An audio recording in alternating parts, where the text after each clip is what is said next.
예상대로 지난주 영서를 시작하니까 많은 분들이 뭐 진짜 이렇게 기다리신 것처럼 많이 관심을 가지시고 많이 그렇게 들여다보신 것 같아요.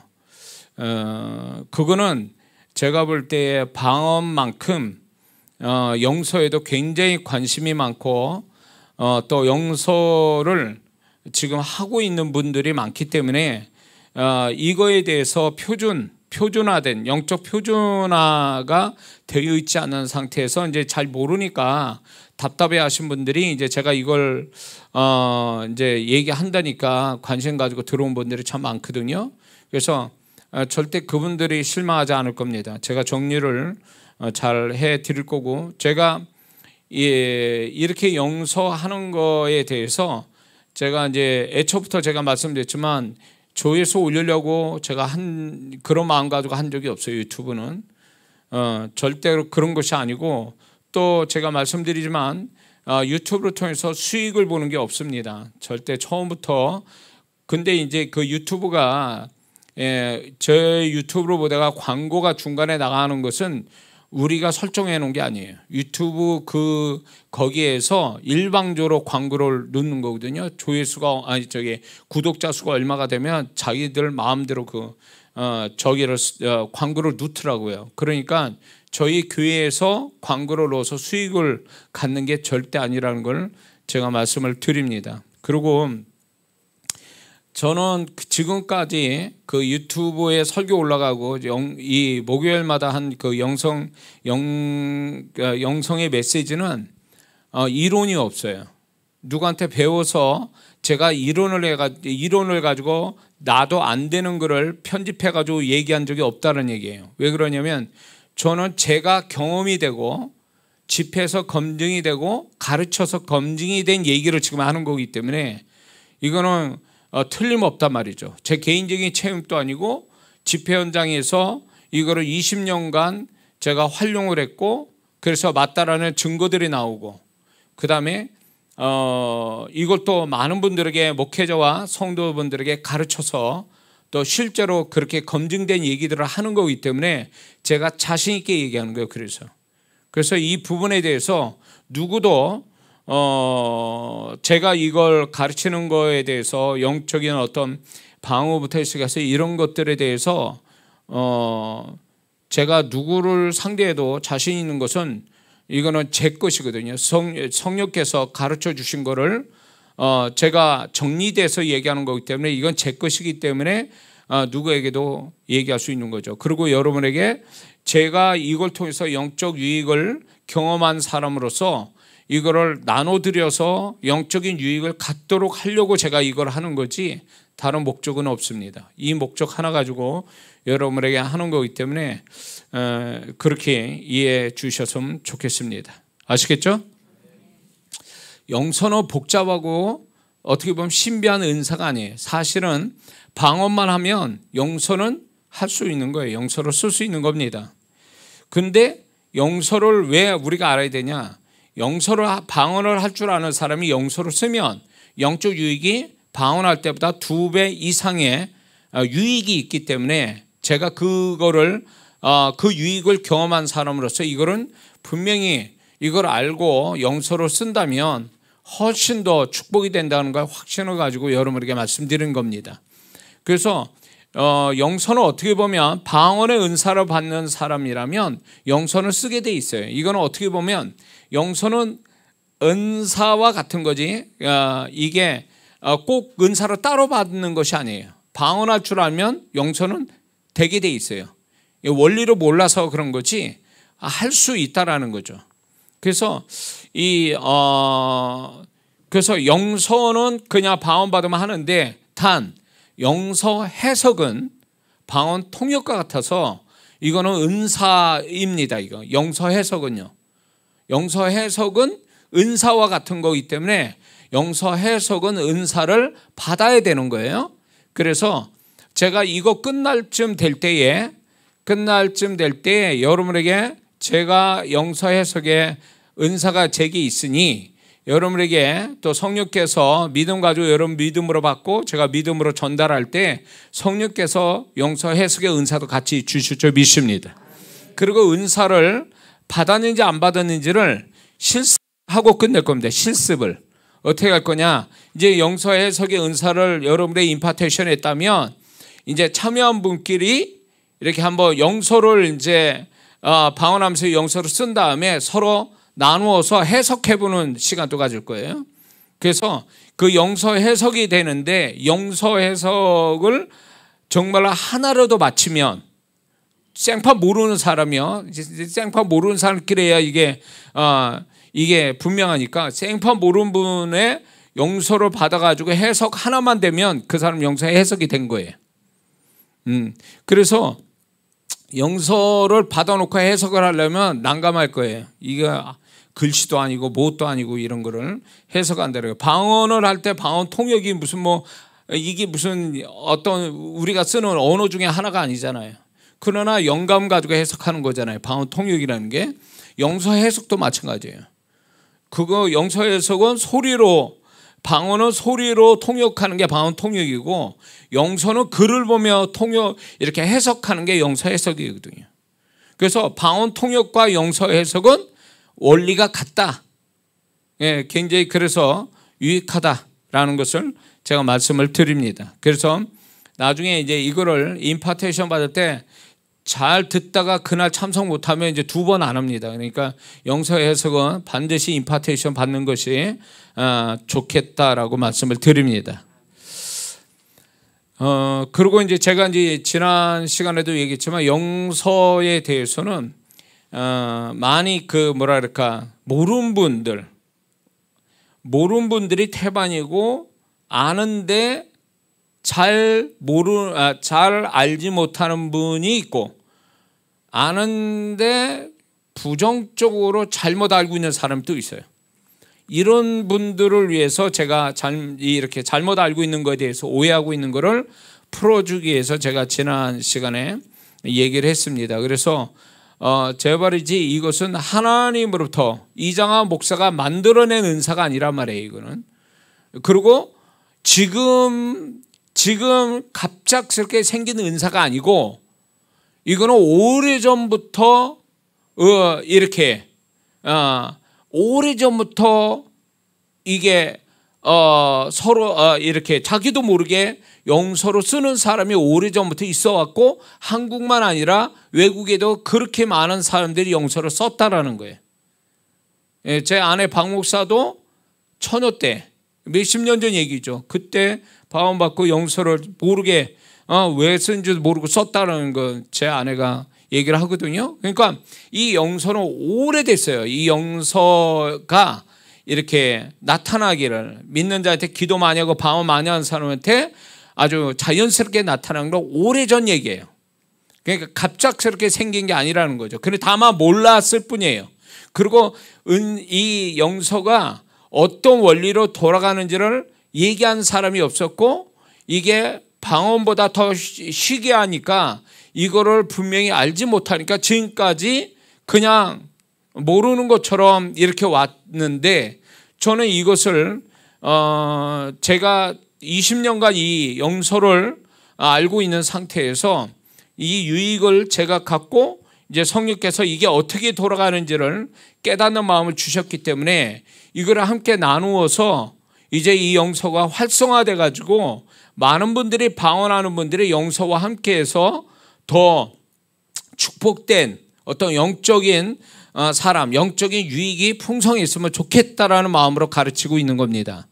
이해가 되시죠? 그래서 이 용서를 좀 더 많은 분들이 긍정적으로 생각하고 이게 용서를 이렇게 영적인 세계에서 은사는요 많이 쓸수록 좋아져요. 깊어지고. 그래서 용서도 그 중에 하나인데 용서는 많이 쓰면 쓸수록 그 사람은 용서의 축복이 생긴단 말이에요. 그래서 은사는 쉽게 1분 만에 열 수는 있으나 은사의 깊이는 그 사람이 본인이 얼마나 많이 부지런히 그 은사를 쓰느냐에 따라서 은사의 레벨이 달라지고 깊이가 달라진다는 거, 이건 우리가 분명히 알아야 될 줄 믿습니다. 이게 근데 이 은사가, 영서도 마찬가지고 이 은사가 영적인 것만 가지고 얘기되는 게 아니라 이 은사는 결국은 나의 모든 영적인 삶, 육적인 삶에 굉장히 많은 유익을 준다라는 거예요. 교회에서만 통하는 게 아니라 나의 개인적 삶에 있어서 이게 굉장히 많이 활용이 될 수 있고 유익함을 준다라는 거예요. 그래서 이게 이걸 알고 배운다는 건 굉장히 중요하다, 굉장히 필요하다라는 생각을 갖게 됩니다. 그리고 영서로 쓰는 게 중요한 게 아니에요. 원리를 알면 쓰는 건 누구나 다 써요. 팔이 없는 사람 빼놓고는 다 쓰는데, 문제는 뭐냐면 영서로 쓰는 게 아니라 왜 이걸 써야 되고 이 영서의 원리가 뭐고 개념이 뭔가를 아는 게 더 중요한 거예요. 그러니까 많은 분들이 영서를 자기도 모르게 방언하면서 영서를 어떤 분은 15년간인가 썼다는 분들도 있고, 저는 최장 7년을 썼다라고 하는 어떤 사모님을 만난 적이 있는데 다 영서를 좀 쓴 사람들이에요. 근데 모르니까 중단하거나 모르면서도 계속 써온 분들이 많거든요. 근데 왜 그 영서의 영적 원리가 뭔지를 모르니까 답답하고 재미없고, 그러니까 포기하고 그러고 있었던 거죠. 근데 분명 하나님이 하나님으로 도운 영적인 은사와 같은, 은사나 은사와 같은 것들은 우리를 유익하기 위해서 주셨는데 그 속에 분명한 원리가 있다라는 거예요. 개념의 이해가 반드시 필요하다라는 거예요. 그냥 아무렇지도 않게 뭐 진짜 정신 나간 사람처럼 단순하게 아무것도 아니다라는 게 아니라는 거예요. 하나님이 그렇게 단순한 분이 아니시거든요. 그렇기 때문에 이 영서를 쓰는 것보다 더 중요한 건 지금부터 얘기하는, 지난주에서 오늘 또 얘기할 부분에 이 원리가 어떻게 되는지, 개념이 어떻게 되는지, 성령님과 어떤 관계를 갖고 있는지 이것만 정확하게 안다면, 이거에 대한 확신을 가진다면 영서 쓰지 말라도 써요. 그리고 영서를 쓰면서 이 원리를 아니까 굉장히 집중력을 가지고 더 더 집중을 하게 되고 더 유익이 더 그 사람에게 나타나게 될 줄 믿습니다. 자, 그래서 영서는 영서, 방서, 이 방서라는 말이 맞죠. 방언했으면 방서가 맞는데, 이제 보통 이제 외국에서 올 때는 그게 영적인 쓰는 거다, 영적인 거로 쓰는 거다 그래서 영서라고 얘기를 하거든요. 보통 영서라고 말합니다. 그런데 이 영서가 어떤 의미를 가져다 주는지를 먼저 쭉 안 다음에 영서를 써야 이게 영서가 재밌고 또 그 영서를 쓰면서 엄청난 영적인 세계가 열리는 역사를 경험하게 되거든요. 그러니까 거기까지 가는데 이제 거쳐야 될 과정들이 있어요. 그래서 오늘은 뭘 이야기할 거냐면 방언과 영서의 개념 차이가 어떻게 되냐, 방언과 영서가, 방서가 어떤 개념 차이가 있는지 이것 좀 알고 있을 필요가 있습니다. 그렇다면 첫 번째, 방언은 성령이 혀를 잡는 거라면, 방언이 성령이 혀를 잡는 거라면 영서는 성령께서 손을 잡으시는 거예요. 손이 잡히는 거예요. 다시 얘기합니다. 방언은 혀가 성령께 잡히는 거라면 영서는 손이 성령께 잡히는 거예요. 이게 개념 차이가 그렇다는 거죠. 이해가 되시죠? 그리고 두 번째는 방언이 혀끝에서 일어나는 성령의 임재라면 영서는 손끝에서 일어나는 성령의 임재로 말합니다. 그래서 방언의 이 혓바닥에 이제 임재가 와서 우리는 발음하는 거 아닙니까? 근데 영서는 결국 손이 성령에 잡혀서 그분의 마음대로 막 쓰는 거예요. 그냥 내가 원하는 대로 쓰는 게 아니라 그분이 쓰고 싶어 하는 대로 쓰는 거예요. 이게 차이가 있다는 거죠. 방언과 영서가. 세 번째는 방언이 성령이 혀를 통해 성령의 사역을 하시는 거라면 영서는 성령이 손을 통해 사역하시는 거라는 거예요. 그래서 성령께서 우리 혀를 잡아서 그분이 말씀하는 걸 말하는 거잖아요. 그렇죠? 내 영과 함께 그분이 말씀하고 싶어하는 걸 발음을 그분께 맡겨서 그분이 발음을 내는 그것이 우리 이 세상 언어로는 해석이 되는 건 아니지만 영의 세계는 그게 하나님 앞에서는 해석이 되는 말이라는 거예요. 그것처럼 영서는 결국 손을 통해서 그분이 사역을 하는 거예요. 그러니까 글을 쓰고 있는 자체가 성령의 언어라는 거예요. 또 다른 언어. 글로서 쓰는 언어라는 거죠. 소리로 오는 언어가 있고 글로서 쓰는 언어가 있다. 영서는 바로 그런 거다라는 거죠. 이해가 되시죠? 그 다음에 네 번째는 방언이 내 영의 소리와 감정이 입으로 나타나는 것이라면 영서는 내 영의 소리와 감정이 손으로 나타나는 거예요. 그래서 영서 해석을 해보면 딱 나와요. 영서 해석하잖아요. 이 방언 통역은 소리를 들어야 통역이 되잖아요. 근데 영서 해석은 그 사람이 방언하면서 영서로 쓴 거를 이렇게 어떤 영감을 받아서 이렇게 하면 그 사람의 상태, 그 사람의 영의 소리가 다 나온다라는 거예요. 그 글에서. 이게 영서 해석이에요. 그러니까 방언 통역은 소리를 통해서 소리가 나와야 해석이 되는 거고 영서는 글로서 해석이 되는 거예요. 그러니까 글이 없으면 영서 해석을 못하는 거죠. 그래서 이 글 자체가 이제 나중에 해석을 어떻게 하는지 좀 알려드리고 임파트션도 알려드리겠지만 신기하다는 거죠. 그게 방언 통역도 신기하지만 이 영서 해석도 신기해요. 그래서 그 사람의 모든 소리와 감정, 상태 그리고 하나님이 하시고 싶어하는 말씀이 그 글 속에 다 들어와 있어요. 그래서 이게 기가 막힌 거죠. 네? 이게 그래서 이 영서가 결국은 그래서 다 그 사람께 다 나타나고 성령께 잡혀서 이제 성령께서 손을 통해서 사역을 하는 것이기 때문에 이게 굉장히 기가 막힌 은사처럼 와 있기 때문에 방언을 할 줄 알면 영서를 쓰는 거고 영서를 같이 씀으로 인해서 동시에 이게 같이 사용이 될 때에 시너지 효과가 나온다. 예. 그래서 저도 이렇게 사역을 할 때 초창기 때 이제 영서를 알고 할 때에 이제 방언을 통해서 제가 방언을 내가 말하면서 저희 영혼과 함께 교통하면서 이제 사역을 그렇게 했거든요. 방언 가지고. 근데 방언 가지고 할 때에 이게 좀 희미하고 확신이 안 들면 영서로 써요. 제가 이 강단에서 영서 쓰면 정확하게 나와요. 그러니까 그게 이 영서 자체가 우리가 방언을 통해서 아는 영적 감각, 영적인 어떤 그 감각들이 더 예민해진다는 거예요. 이 영서로 쓰면 같이 들어가니까 방언과 함께. 그래서 이게 영서가 그만큼 좋다는 거죠. 예. 자, 이해가 되셨죠? 예.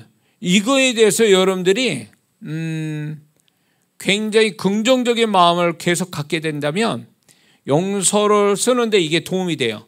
모르고 쓰는 사람과 이게 뭘 의미하는지를 알고 이 원리를 알고 쓰는 사람은 완전히 달라요. 그러니까 제가 이거를 안 다음에 엄청나게 하루에 뭐 진짜 거짓말해서 제 아내도 옆에서 봤지만은 볼펜 원하는 볼펜 하루에 7자루. 그리고 종이가 남아나지라는 게 이게 너무 볼펜을 너무 많이 쓰고 종이를 너무 많이 써서 이제 없으니까 나중에 플라스틱 판에다가 플라스틱 펜으로 막 쓰는 거예요. 그게 닳을 때까지 막 닳아가지고 없어질 때까지 그 정도로 썼거든요. 그런 속에서 하나님이 저의 열심을 보시고 원리를 하나하나 가르치는 게 하루아침에 가르치는 것도 아니에요. 이것도 하나하나 가르쳐 주시고 이거 가지고 이제 집회를 하는데 제가 집회 부흥 집회를 막 쉼 없이 할 때 제가 이거를 활용했거든요. 활용해 보니까 이게 제가 방언으로 할 때보다 훨씬 더 유익이 있으니까 제가 이 영서를 많이 활용을 했죠. 그래서 많은 영혼들에게 축복이 됐죠. 이걸 통해서.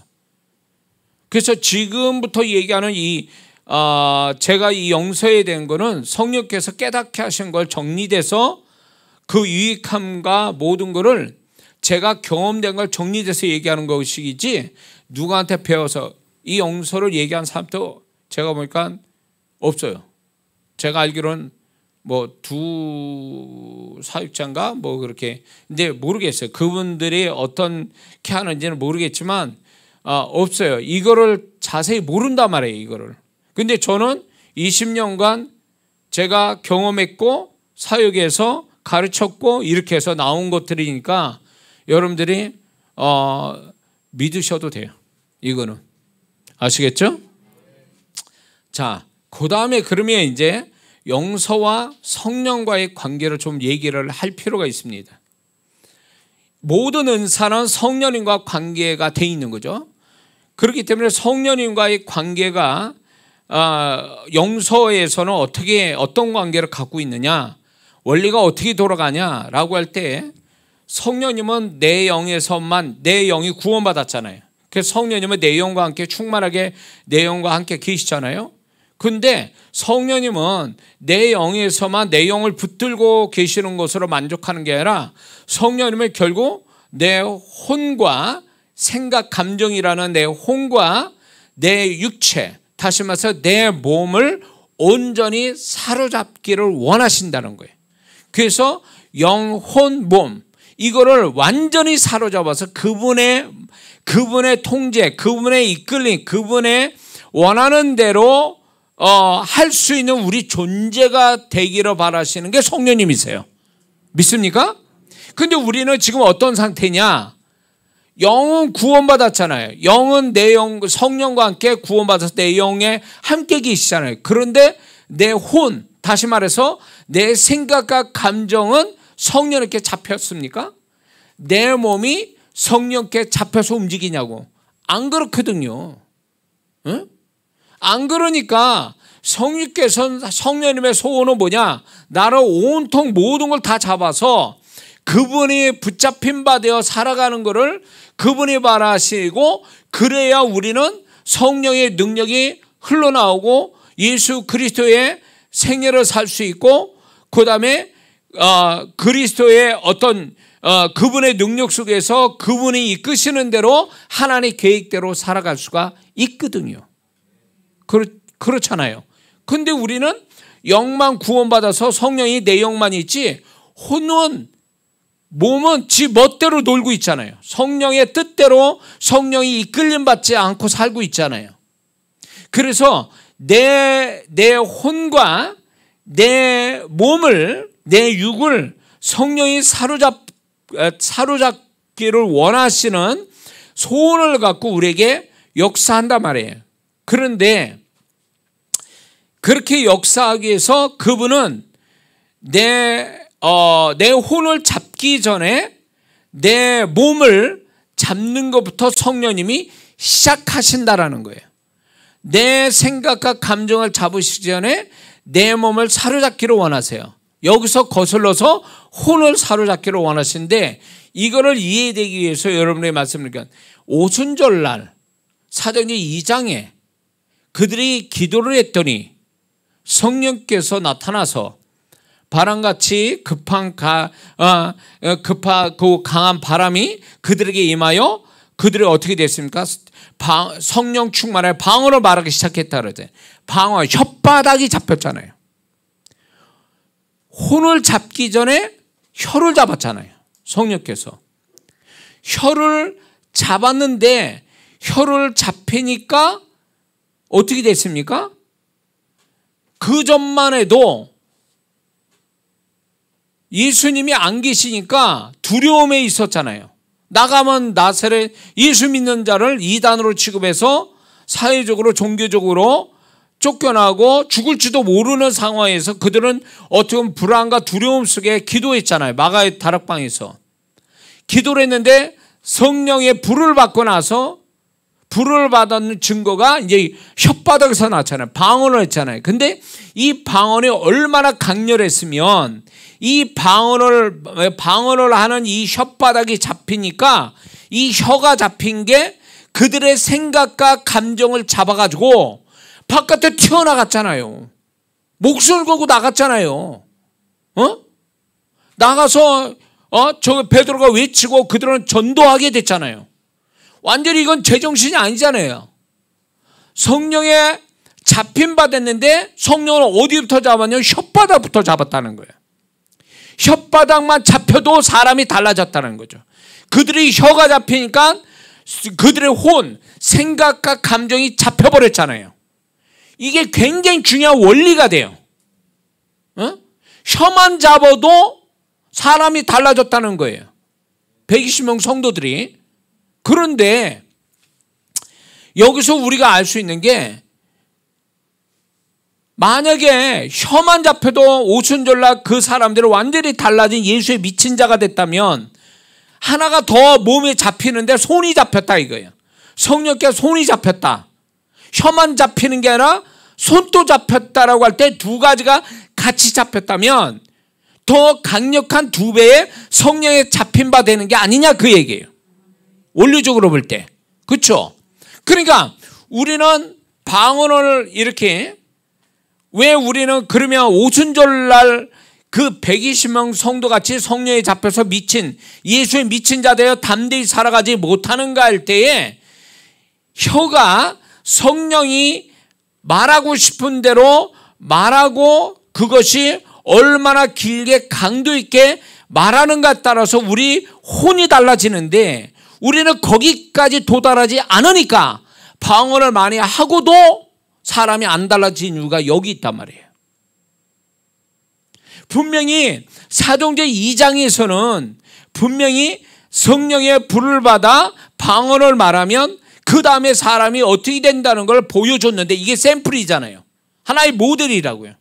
그러면 우리도 방언을 받아서 이들처럼 이런 강도로 이런 집중력 가지고 이렇게 길게 방언한다면 이들과 동일한 모습을 우리도 가질 수 있다라는 거 아닙니까? 근데 우리가 그렇게 갖지 못한 거는 뭐의 문제냐 할 때에 완전히 성령에 잡힌 바 되어 발음하는 성령에 잡힌 바 되어 방언을 하는 게 그들하고 차이점이 있어서 그렇다는 거예요. 강도나 시간이나 혓바닥이나 이런 것들이 초대교회 성도들보다 뭔가 차이가 있으니까 그런 게 아니냐 저는 그렇게 생각하는 거죠. 근데 놀라운 거는 제 경험으로는요. 방언을 제가 한참 할 때 성령에 잡혀가지고 막 기도불 받아가지고 방언할 때 하루에 8시간씩 쉼 없이 8시간 6시에서 8시간을 쉬지 않고 방언을 했단 말이에요. 금식하면 16시간을 쉬지 않고 방언했거든요. 그렇게 하니까 제가 달라지는 거예요. 내가 변화야지 변하는 게 아니라 그렇게 되니까 생각이 달라지고 감정이 달라지더라 그 얘기예요. 그게 달라지니까 삶의 패턴이 달라지는 거예요 또. 그래서 제가 이해가 된 거예요. 오순절날 성령의 불 받아 방언한 이들이 왜 이렇게 뒤집어졌는가에 대한 이해가 되더라 그 얘기예요. 방언을 그 정도로 해보니까. 그래서 여러분들이 방언을 그렇게 했다, 방언을 했는데도 혼과 내 혼, 다시 말해서 생각과 감정이 달라지거나 변화되거나 새로워지지 않았다면 분명 초대교회 사도행전 2장의 그들과 어떤 그 방언하는 게 차이가 생겨서 그렇다는 거예요. 그러니까 저는 이거를 성령에 잡힌 바 되어 막 미친 듯이 방언하고 강력의 성령이 잡힌 바 되어 성령이 원하는 데까지 방언을 하고 그게 긴 시간이든 강력하게 혀가 잡혀서 막 쉼 없이 방언하고 이러면 분명히 그 사람 혼과 생각도 달라진다는 거죠. 생각과 감정이. 우리는 거기까지 도달해야 된다는 거예요. 그러니까 사도행전 2장은 우리에게 보여주기 위한 이 한때의 사건이 아니고 너희들이 방언을 할 줄 안다면, 이들과 같은 방언만 된다면 너희들은 이들과 같은 그 뒤의 모습을 너희들도 가질 수 있다, 그 얘기거든요. 그래서 우리가 그렇게 되지 못하는 거에 대해서 우리가 뭔가 차이가 있겠구나, 2장에 나타난 그들과 내가 방언하는 게 좀 차이가 있겠구나라고 생각해 봐야 되네요. 뭔 차이일까? 혓바닥에 안 잡혔다는 거, 임재가 강하게 오지 못한 거, 생각이 지멋대로 막 노는 걸 놔둔다든가, 아니면 방언의 시간이 내 멋대로 내 마음대로 다 잘라 먹던가, 뭐 이러니까 사도행전 2장의 사람이 못된 거죠. 제가 집회하는 동안에, 20년간 집회를 하는 동안에 임재가 너무 강렬하게 나타나가지고, 이거는 그냥 믿어주세요. 이거는 거짓말하는 게 아니라 성령의 불이 얼마나 강력하게 나타났는지, 화분들이 죽어서 불타서 죽는 그 모습도 있었다고요. 실제로. 그거 나만 본 게 아니에요. 성령의 불이 너무 강하게 역사하니까 이게 불꽃이 몸에 막 일어나고, 이런 현상들이 굉장히 강렬하게 성령이 불로서 임했는데, 사람이 그 후에 뭔가 좀 그런 분들이, 그러면 그 다음에 사도행전 2장의 사람들이 됐느냐 하면은 그렇지 않은 걸 보게 되거든요. 그 왜 그럴까? 강렬하게 왔는데, 성령이 강하게 임하셨는데, 불로서 임하셨는데, 똑같이 사도행전에 불로서 임하는데 왜 그랬을까 할 때, 저는 여기에서 이분들이 이들과 같이 긴 시간 방언을 하는 것을 놓친 거예요. 강렬하게 와서 이거는 좋은데, 이거를 끌고 갈 수 있는 긴 시간 성령에 잡힌받은 기도 양이 모자라서 그 2장에 나타난 뒤의 사람들처럼 나타나지 않은 거죠. 그래서 우리가 생각할 때, 우리가 방언 기도할 때 나 이 정도면 충분해. 아니요. 그렇게 말한다면 그 사람은 잘못 생각하고 있는 거죠. 왜냐면 우리가 성령에 정말로 충만하고 성령에 잡힌 바 돼서 방언 기도를 충분히 했다면 사도행전 2장의 뒤에 사람, 그들이 보여준 모습은 우리가 돼야 되는 거거든요. 그렇게 못 되고 있다면 우리는 뭔가 동일한 성령님인데 우리는 왜 그들과 같이 되지 못하는가 할 때 그 차이점이 있는데, 지금 얘기한 이 얘기라는 거죠. 이걸 잘 여러분들이 생각할 필요가 있다는 걸 잊지 말아야 될 줄 믿습니다. 성령께서 오순절날 그들을 혀를 잡아버리니까 그들이 혼이 잡힌 거예요. 혀를 잡으니까 혼이 잡혔다. 그들의 생각과 감정이 잡혔다는 거. 그러면 오늘날 우리가 용서라는 게 손이 혀만 잡은 게 아니라 내가 성령께서 손이 잡혀서 용서를 같이 쓴다. 방언과 용서를 같이 쓴다 그러면 이거는 갑절의 성령에 잡히는 바가 되는 게 아니냐, 그 얘기예요. 그러면 당연히 이 중에 성령에 잡힌 바 되니 우리의 생각과 감정은 갑절로 성령에 잡힐 수 있다라는 얘기 아닙니까?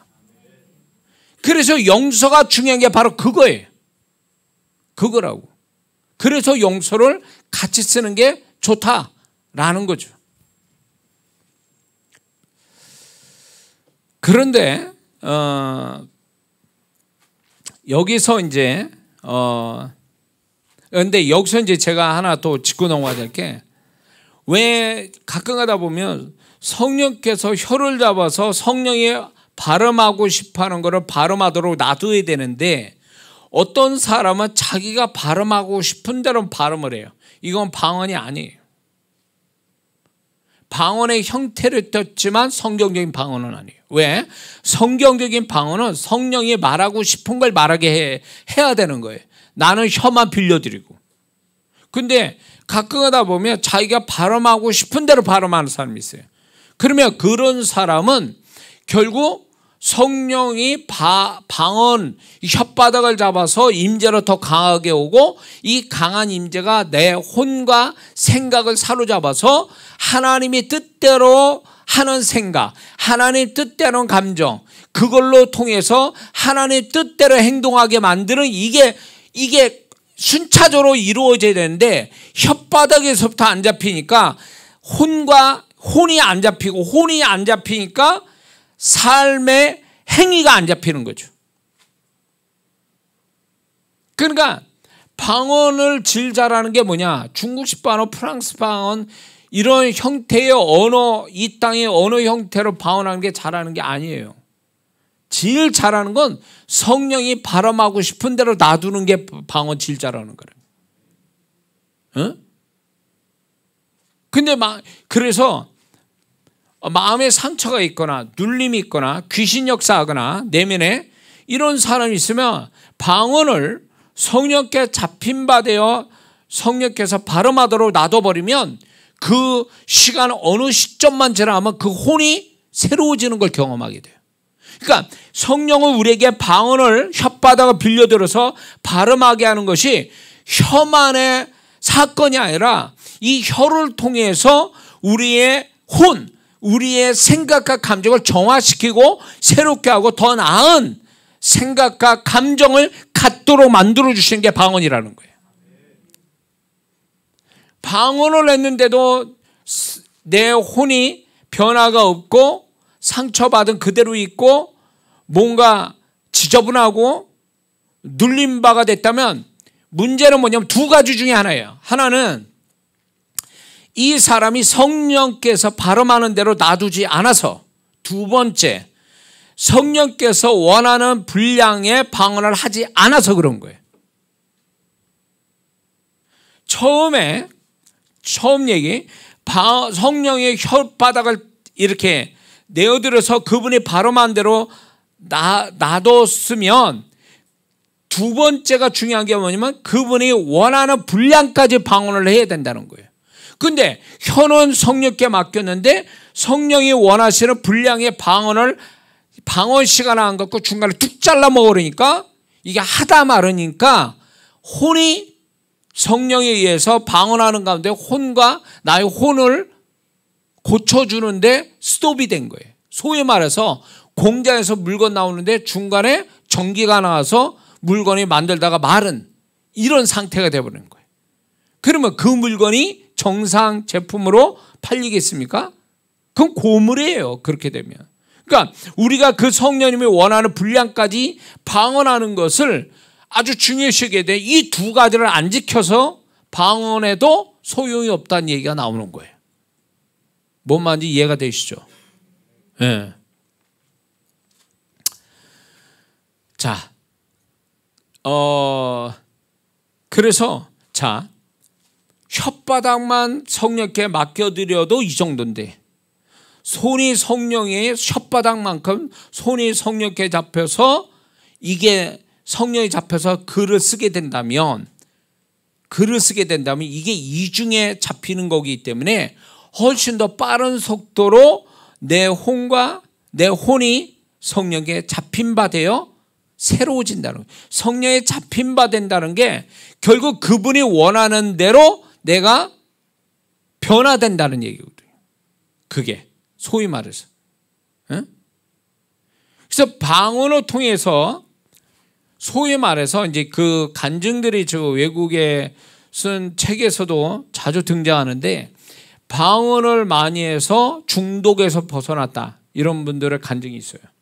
그러니까 마약, 도박, 알코올 이런 데서 중독에 벗어났다. 이 중독의 영이 귀신 중에 아주 이 지금 세상에 강력하게 역사하는 지저분한 영 중에 하나거든요. 이게 지금 시대에 이게 우리나라만의 얘기가 아니에요. 전 세계적으로 이 중독의 영이 역사를 하는데 이게 엄청난 지저분하면서도 엄청난 파워를 갖고 있는 영이에요. 이게. 그런데 이거를 이길 수 있는 게 방언이라는 거예요. 방언을 어떻게 이기냐? 오순절날 봤잖아요. 이 혓바닥을 성령에 잡힌 바 되니까 그 사람의 생각과 감정이 사로잡혀서 딴 사람이 되는 거. 이게 원리예요. 방언의 원리. 그러니까 그 정도의 방언의 파워가 있다면 내가 그 성령과 함께 방언하면서 영서를 쓰는데 이 엄청난 파워가 있지 않겠냐 그 얘기예요. 그래서 용서가 중요하고 용서가 그만큼 축복이 된다는 거죠. 응? 그래서 저는 이제 다 우리 성도분도 그렇지만 아무도 안 본다면, 누구도 옆에 아무도 없으면 그 혓바닥은 왜 그냥 놔두냐 그거지. 계속 쉴 틈 없이 방언하는 게 그게 유익함이에요. 괜히 사람인데서 방언하면 미친 사람 취급받을 수 있으니까 그렇게 하면 안 되고, 없다면 무조건 방언하는 게 유익함이란 말이에요. 시간을 잘 보내는 거라고요. 그리고 누가 안 보면 그냥 용서 쓰는 거예요. 그냥 이제 나중에 이제 종이에다 대고 쓰다가, 종이에다 쓰는 게 제일 이게 정석이에요. 그러나 종이에다 못 쓰면 허공에다 쓰는 거지. 그래서 어떻게 했는지 방언과 용서가 같이 하게 되면 그 사람은 훨씬 더 영적인 유익이 오는데, 영적 유익의 첫 번째 뭐냐면 그 사람 존재에서 오는 거예요. 존재. 그 사람의 생각, 감정을 잡잖아요.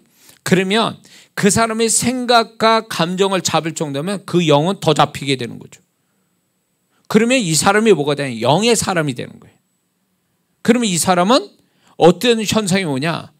세상에 영향받지 않아요. 죄에 영향받지 않아요. 마귀에 영향받지 않아요. 왜? 영부터 혼이, 육체는 놔두고 영부터 혼이 딱 잡힌 바 되니까 그게 아무리 나를 공격해 와도 방어 체계가 다 돼 있는 거예요. 영이 잡히고 혼이 잡혀, 성령이 잡힌 바 되니까 성령께서 이 방어막을 딱 쳐주니까 아무리 어떤 것들이 들어와도 나를 뚫을 수가 없는 거예요. 성령이 방어막을 쳐줬기 때문에. 이게 엄청난 거예요. 그러니까 막 죄를 짓고 또 짓고 회개하고 막 이러지 않아도 정말로 성령이 내 혼의 문제잖아요. 영은 죄 짓지 않잖아요. 영은 죄 짓지 않는데 혼은 내 생각과 감정은 얼마든지 환경에 영향받아서 마귀처럼 되어버리고 죄 짓고 이럴 수 있잖아요. 그러니까 이게 문제인 거예요. 이걸 문제를 하지 말아야지, 회개하고 또 회개하고 자책하고, 이게 아니라니까. 이게 성령에 잡혀버리면 그렇게 안 해도 된다는 거죠. 나하고 별개 아무것도 아닌 관계가 그것들이 아무리 나를 해도 나는 그거하고 상관없는 자가 돼버리는 거예요. 왜? 성령께서 보호막을 쳐주시니까. 이미 나는 성령에 잡힌 바 되어 그 안에 있는 사람이니까. 이해가 되시죠? 그게 이제 방언의 능력이고, 이 방언의 능력을 배가시키는 게 용서라는 거지. 같이 있으니까. 자, 그래서 여기에서 제가 이제 한 가지 하나 짚고 넘어갈게. 그러면 방언할 때 얌전하게 두 손 목 확 이렇게 방언한 사람 없어요. 그렇죠? 보통 방언하면 진동이 오죠. 약한 진동이든 큰 진동이든 진동을 하죠. 몸에 진동이 있잖아요.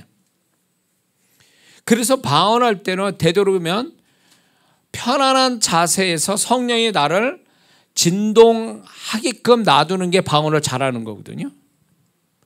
그래서 방언할 때 몸을 이렇게 꽉 조이고 묶고 이렇게 방언하는 건 안 좋은 거예요.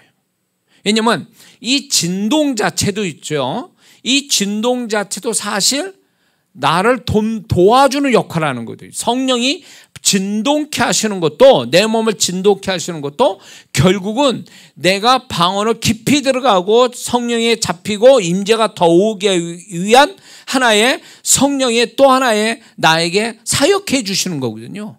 진동이라는 게. 그러니까 진동 없이 방언한다? 그거는 좀 이상한 거예요. 혓바닥이 성령이 안 잡혔기 때문에 그럴 수도 있어요. 보통 지 멋대로 발음하는 사람은 진동하지 않습니다. 왜? 성령에 잡힌 바가 아니니까. 그건 자기 멋대로 하는 거니까 성령의 임재가 안 와요. 그러니까 안 잡힌다고, 성령께. 그러나 혓바닥이 성령에 잡혀서 어느 시점에서 혼이 잡히기 시작하면 자연스럽게 진동이 오게 돼 있거든요. 몸의 진동이. 몸의 진동이 왜 오는가 할 때 제가 이제 진동에 관해서 얘기한 적이 있어요. 그거 한번 유튜브에 보면 아실 거예요. 그 진동도 결국은 방언을 더 깊이 잡히게 하기 위하여 성령께서 보조 수단으로 진동을 주시는 거예요. 이해가 되세요? 자, 그런데 영서 쓰는 거와 몸의 진동하고 무슨 차이가 있냐? 이게 아주 이 부분을 좀 뭐라 그럴까, 여러분들 그것까지는 생각을 못했을지도 몰라요. 영서로 쓰는 거와 기도할 때, 방언할 때 진동이 오는 거하고 무슨 차이가 있냐 할 때에, 이 진동은 영에 힘을 주는 차원이 되는 거고, 영서는 영적인 예민함과 섬세함을 주는 거예요. 한국말인데 못 알아듣는 분들이 있네. 에? 너무 깊이 갔나? 뭔 말인지 아세요? 그러니까 이게 소위 말해서 방언을 할 때 혀를 잡잖아요. 성령이 혀를 잡잖아요. 무슨 발음이도 낼 수 있는 이 혀를 잡잖아요. 혀를 잡고 영서라는 것도 글을 쓰는 거잖아요. 섬세하게 글을 쓰는 거잖아요. 발음을 하는 것도 섬세하고 손으로 뭔가 글을 쓰는 것도 섬세한 거거든요.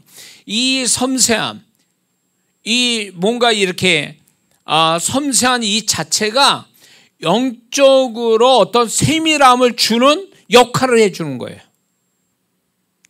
그래서 진동이 오는 거는 영적인 힘을 주는 역할을 하고, 방언과 영서는 영적인 세밀함을 주는 거예요. 이해가 되세요? 그래서 진동하는 것도 좋고 영서로 쓰는 것도 다 좋아요. 그래서 영서로 쓰지를 못하면 몸의 진동을 가지고 방언하는 게 유익한 거죠. 그러니까 진동을 하면서 방언하는 사람과 진동 안 한 채 방언하는 사람은 벌써 임재가 다르고 기도 양이 달라요. 그래서 진동을 하면서 하는 게 유익해요. 근데 그 진동도 처음에는 이제 자연스럽게 성령이 진동을 어느 시간이 가면 진동이 옵니다. 그러나 그렇게 오지 않더라도 내가 먼저 진동을 내가 스스로 처음에 발동을 걸게 되면 그 다음부터 성령이 진동을 스스로 그분의 주권으로 나를 진동케 하시거든요. 그런데 여기 이 진동도 얘기되네. 몸에 진동을 갖게 되면 이 진동도 내가 제어하면 안 돼요. 그렇게 되면 성령께서 이 진동을 통해서 내 영에 힘을 주고 내가 성령에 잡힌 바 되는 도움을 주는 것들인데, 이게 진동을 내 마음대로 이게 뭐 하는 거야? 그러면서 딱 멈춘다든가, 아니면 자기가 진동을 조작을 한다든가, 이렇게 되면 성령께서 이 사람을 힘을 주거나 잡힌 바 되는 데 있어서 방해가 돼요. 이런 것도. 그러니까 진동을 성령이 하게 하실 때는 해야 돼요. 진동을 해야 된다고. 그러니까 어떤 사람은 막 기도하다가 진동이 너무 크다 보니까 이제 속된 말로 발작하는 그 수준까지 가는 사람도 있어요, 사실은. 막 난리를 쳐가지고 자빠져가지고 막 뒹굴고 막 이런, 이것도 일종의 이제 소위 말하면 성령께서 그 사람이 기질을 아시고 쓰시는 경우가 있거든요. 그 기질에 따라서 진동이 큰 사람이 있고 작은 사람이 있어요. 근데 진동이 그 사람의 성품이 이렇게 뭐랄까 조용하고 내성적인데 진동을 크게 해서 난리를 치게 만드는 성령님의 역사가 간혹가다 있어요. 왜 그러냐? 그때는 왜 그러냐? 성령께서 그 사람을 심하게 진동이 일으키실 때는 그 사람 안에 있는 걸 털어내고 자유케 하기 위해서 성령이 강렬하게 들어가서 작용을 할 때, 소위 말해서 그 사람 안에 있는 귀신을 뽑아내거나 그 사람의 내적인 상처를 치유하거나 이 사람을 뭔가 새롭게 하기 위해서 강렬하게 성령이 역사해서 크게 진동을 하게 하시거든요. 이럴 때는 그 사람 그냥 놔둬야 돼요. 다치지 않게만 하고 그냥 놔둬야 돼요. 그 자체가 성령의 사역을 하는 거거든요. 사역을 하고 계시는 거라고, 그 사람. 그러니까 그런 일을 당한 사람은 나는 이런 사람이 아닌데 이러면서 막 성령에 잡혀서 막 크게 진동이 난다면 그걸 그대로 해야 돼요. 그대로 따라가는 게 이 사람한테 유익함이 주는 거예요. 근데 막 체면 따지고 주변 의식하고, 그래서 성령님은 그렇게 막 큰 진동을 통해서 이 사람을 뭔가 눌림에서 자유케 하고 내적인 치유를 해주시고 귀신도 쫓아주고, 이렇게 성령이 하시려고 그렇게 작업하는 거를 이 사람은 절제하고 잃어버리면 성령의 사역이 딱 성령이 하시는 거를 자기가 조작을 하는 식이 되니까 성령이 그 다음부터 역사를 못해요. 그래서 이런 부분들이 제가 이렇게 만약에 몸에 진동이 오잖아요. 기도할 때 진동 오면 그 진동을 제가 해석할 수 있어요. 내용이 뭔지를 얘기해 줄 수 있다고요. 그러니까 진동 자체가 무의미한 게 아니에요. 어쩌다가 이렇게 막 흔드는 게 아니라 진동 자체에 성령의 사역이 있다 보니까 성령이 무슨 사역하는지 진동 자체에서 해석이 나온다니까. 그러니까 영서 해석처럼 진동 해석이 있어요.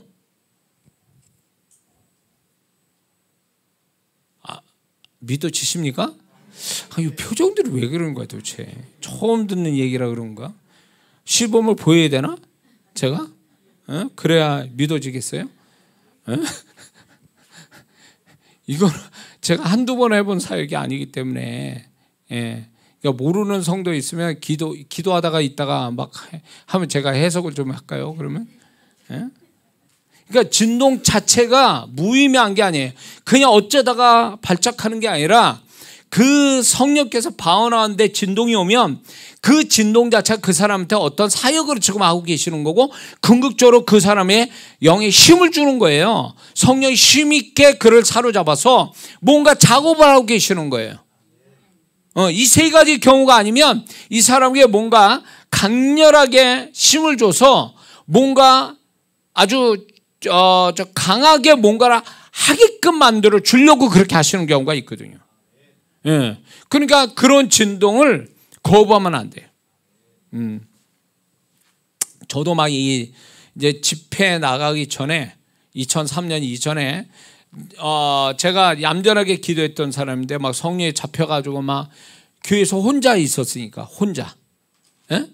혼자서 문장 놓고 제가 기도하고 이랬으니까 아무도 보는 사람 없고 뭐 눈치 뭐 의식할 것도 없으니까 기도하다가 막 자빠지고 넘어지고 울고 막 뒹굴고 막 이렇게 난리를 쳤거든요.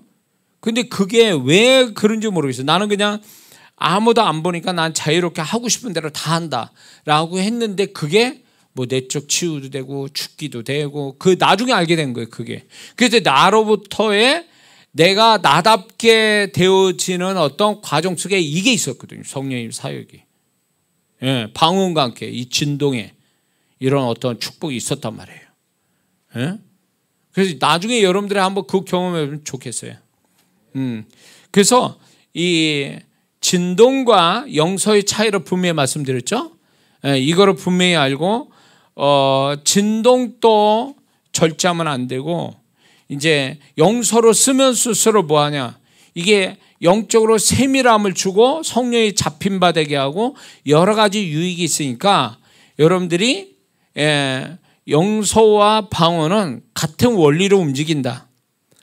그래서 이거는 한 형제와 같다, 방언과 영서는. 그래서 영의 세계는 하면 할수록 좋아지거든요. 제가 처음에는 방언밖에 못했던 사람이에요. 방언밖에 못했던 사람이 이제 기도하고 막 이러면서 이제 제가 집회를 나가서 막 진짜 정말 힘들게 막 사역을 하다 보니까 나중에 이제 사역을 하면서 제가 하나하나 제가 가지고 있는 은사를 자주 반복해서 쓰다 보니까 이게 깊어지고 넓어진 거예요. 근데 또 놀라운 거 뭐냐면, 이거를 잘 쓰게 되니까 하나님이 다른 거를 더 필요한 은사를 그냥 붙여주시는 거예요. 나중에 제가 볼 때 누가 나에게 은사를 준 게 아니라 은사를 임파테이션이 아니라 제가 집회하면서 성령께서 직접 은사를 붙여주신 거예요. 계속 사용할 수 있도록. 그러니까 하나의 은사에 충실하면 그분이 너 그 정도면 됐어 해서 다른 은사를 같이 더불어 주신다는 거예요. 그렇게 해서 여기까지 온 사람이 제가. 여기까지. 예? 그래서 제가 1권 아무도 가르쳐주지 않은 성령과 영의 세계를 쓸 수 있었던 것도 그게 한두 번 해보고 한 게 아니라 20년간 거의 그때 그 책을 쓸 때니까 10년 이상 하고 나서 그 책을 쓴 거거든요. 경험한 거, 하나님이 주신 거 이런 것들을 정리해서 쓴 책이란 말이에요. 그게. 그러니까 하면 할수록 좋아져요. 영의 세계는 쓰면 쓸수록 좋아지고 하면 할수록 그분이 나에게 더 좋은 걸 주신다. 예. 그리고 영의 세계는 절대로 헛수고라는 게 없어요. 내가 하나님이 보시기에 내가 영적인 수고를 했으면 거기에 맞게 그분이 보상하시는 게 반드시 따라와요. 예? 세상 일은 해도 헛수고하는 게 있어요. 억울하게 손해보는 것도 있고. 그러나 영의 세계에서는 내가 그 하나님 향해서 내가 수고한 것들은 어떤 식이든 그분이 보상하기 때문에 헛수고라는 게 존재하지 않는다는 거예요. 그래서 하면 할수록 좋다. 기도도 많이 하면서 좋고 은사도 많이 쓸수록 좋아지는 거죠. 그러니까 많은 분들이 저보고 처음부터 제가 이런 가지고 있는 저의 은사가 다양하게 나타나는 영적인 세계 이런 것들이 처음부터 있는 줄 알아요. 세게 받아가지고 뭐 누구 말대로 세게 받아가지고 처음부터 막 열리고 보고 듣고 막 이런 줄 아니면 아니요. 저는 통나무, 그때 통나무라고 표현했거든요. 아무것도 모르는, 방언밖에 모르는 여기 단계에서 여기까지 왔으니까. 그렇기 때문에 하나님이 제가 얼마나 다른 사람보다 수고를 얼마나 많이 했는지를 영적인 수고를 얼마나 많이 했는지 그분이 아셨기 때문에 저에게 필요한 은사들을 붙여주시고 이제 그렇게 역사한 거죠. 궁극적인 저는 감사한 게 뭐냐면 지금은 하나님께서 제 입을 통해서 말하는 대로 되게 하시는 이게 예수님 사역이잖아요. 예수님 손을 대시거나 말씀으로 그냥 영혼들을 고치시고 말씀으로 또 그들을 새롭게 세워주셨잖아요. 이게 저는 제 사역의 궁극적인 어떤 사역의 어떤 축복이라면 이거예요. 제 입을 통해서 그분이 말씀하는 대로 그 되게 하시는 거. 예. 전에는 막 쥐고 흔들고 막 난리를 쳤어요. 막 그 영혼 축복되기 위해서 하여튼 별 방법을 다 써보고 그랬는데 하나님이 그런 애쓰는 영혼을 향한 애씀이 그분이 뭐랄까 그분이 이제 너 열심히 하는구나 그래가지고 은사를 계속 붙여주시더니 그 은사의 이제 레벨이 여기까지 온 거죠, 제가. 예. 그래서 여러분들이 이게 단순히 뭐 영서라는 게 방언과 함께 또 영서 하나의 단순한 은사를 하나 받는다고 생각하지 마시고 이걸로 인해서 제가 방금 말씀드린 성령에 잡힌 바 돼요. 성령에 이끌림 받는 그래서 하나님의 계획대로 가는 사람 그런 사람 되자고 지금 하고 있다는 거 잊지 말아야 될 줄 믿습니다. 자, 그렇다면 이제 이 주제를 또 생각해 봐야 돼요. 성령과의 관계에 있어서 영서의 유익은 뭐냐 도대체? 영서의 유익이 뭐냐라고 할 때에 영서를 통해서 영감을 더 받고 성령의 이제 이 영서라는 게 실제적인 사역에서 영감을 받는데 중요한 역할을 해요. 방언과 함께. 근데 이거보다 더 중요한 게 성령께 잡힌 바 된다라는 건데 성령에 잡힌 바 된다는 걸 좀 풀어서 이렇게 제가 좀 더 이렇게 풀어서 얘기하자면 영서로 쓰면 성령께서 더 임재를 방언과 함께 영서 쓰면 성령의 임재가 더 강하게 온다라는 거예요. 그러니까 여러분들이 나중에 한번 집에 제가 영서를 이제 어떻게 쓰는 법을 가르쳐 드리면 한번 해보세요. 그러니까 방언할 때의 임재의 어떤 강도하고 방언과 영서로 같이 쓸 때 같은 시간에 성령의 임재가 차이가 있는지 없는지 한번 여러분들이 테스트 해보라는 거죠. 서로가. 혼자라도 할 수가 있으니까. 영서로 쓸 때가 훨씬 더 이게 임재가 강해져요. 자, 또 하나 이제 제가 이제 막 훈련 혼자 할 때 이런 것도 했어요. 성경을 한글로 돼 있어서 한국말로 읽는 게 눈으로 보는 것보다 훨씬 좋죠. 소리내서 성경을 읽는 게 유익해요. 눈으로 보는 것보다. 이해가 되시죠? 자, 소리내서 성경을 이렇게 읽는 것도 유익한데 소리를 내는 것보다 더 높은 차원이 뭔지 아세요? 방언으로 성경 읽는 거예요. 방언으로 눈은 성경 구조를 따라가고 방언을 계속 성경을 읽게 되면 어떤 현상이 오냐? 방언하면서 성경 읽으면 성경이 입체적으로 느낌이 와요. 한국말로 할 때는 평면이라면 기하학에서 말할 때 평면의 느낌을 말하면 방언하면서 성경 읽게 되면 입체로 보인단 말이에요. 입체. 이해가 되세요? 평면이 아니라 입체 형태로 나타나요. 입체적으로 느낌이 온다 그 얘기예요. 근데 거기에다가 더 나가서 방언하면서 성경 읽으면서 옆에서 영서로 쓰면서 하잖아요. 이게 더 확실해져요. 이러면은 영감이 그 말씀에 대한 영감이 아주 잘 온다는 거예요. 전에 그냥 그저 그런 말씀 내지는 한 가지만 해석이 됐던 그 말씀이 방언할 때하고 방언과 영서로 같이 쓸 때 말씀이 오는 느낌이 다르고 말씀의 해석이 달라진다는 거예요. 경험을 나중에 여러분들이 제가 이렇게 말씀드렸으니까 제가 경험된 거니까 제만 경험되는 게 아니라 여러분도 같이 경험되게 하실 줄 믿습니다. 한번 그래 보세요. 예. 자, 그래서 이제 그 영서를 쓰게 되면 성령의 더 강한 임재를 경험한다. 두 번째는 성령께 더 통제받을 수 있다. 통제를 받는다는 거예요. 이게 뭐냐? 방언을 할 때도 성령이 내가 통제를 받아요. 생각과 감정이 통제를 받을 수 있어요. 입술도 통제를 받을 수 있어요. 그래서 내가 말하고 싶은 거를 내가 말하고는 싶은데 말을 못해. 생각은 분명히 있는데 그 말이 안 나와. 그리고 생각조차도 저는 내가 이렇게 생각했는데 이런 상황에서 이런 생각인데 딴 생각을 하고 있어. 더 좋은 생각을.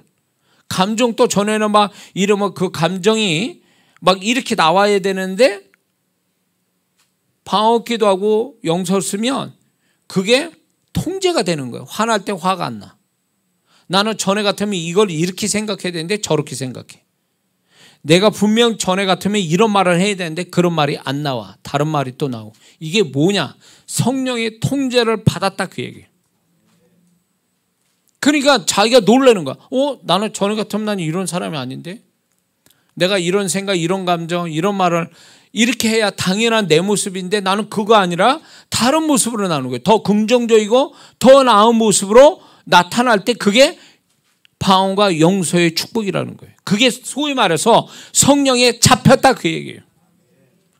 에? 지혜 알겠니?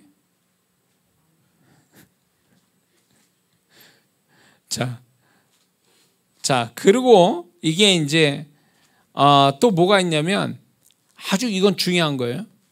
내가 방언과 영서를 쓰게 되면 아주 이 중요한 이 개념을 이해해야 되는데 자신의 생각과 감정이나 언어에 대해서 성령의 흐름을 느낀다는 거예요. 성령의 흐름, 다시 말해서 성령의 이끄심을 경험한다는 거예요. 느낄 수 있다. 요런 말은 하지 말아야 되는구나. 요런 말을 해야 되는구나. 성령께서 나를 끌고 가는 것들에 대한 이렇게 생각하고 이런 감정 가지고 이렇게 말을 해야 되는구나. 이게 틀 안에서 바깥으로 나가지 않고 성령께서 원하는 틀 안에서 흘러가는 거예요. 내가. 그러니까 내가 나를 스스로 내가 통제하는 게 아니라 성령께서 너는 이렇게 해야 돼 저렇게 해야 돼 이거를요 강제로 그렇게 하는 게 아니라 나도 모르게 그냥 이렇게 물 흘러가듯이 흘러가치는 거예요. 뭔 말인지 이해가 되세요? 그래가지고 자 예를 들면 이런 거예요.